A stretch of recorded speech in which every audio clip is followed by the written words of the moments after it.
Звезда дома 2. Как вам моя новая грива? Автор 8.01.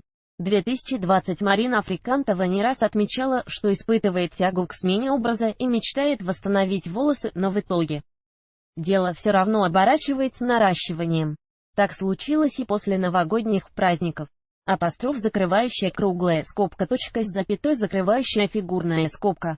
К слову, сама Марина, вероятно, полагает, что активно экспериментирует с имиджем, однако у самих поклонников несколько другие мысли на этот счет.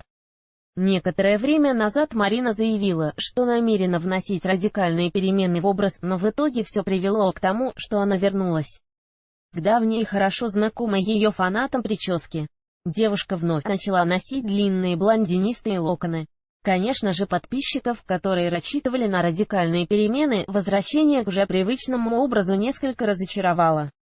Отметим, что Марина отличается от многих участниц «Дома 2» тем, что не склонна к радикальным переменам в оттенках волос. Она предпочитает разные варианты блонда, и, стоит признать, что он ей действительно идет. Фото с очередным преображением звезда телестройки подписала: «Так, как вам моя новая грива?» П.С. Как в старые добрые времена. Мнения поклонников оказались довольно разнящимися.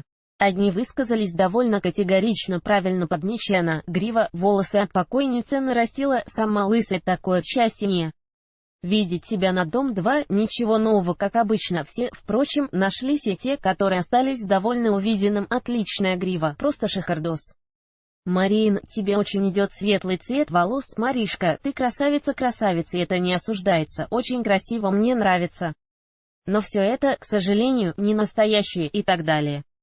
Апостроф, закрывающая круглая скобка, точка с запятой, закрывающая фигурная скобка.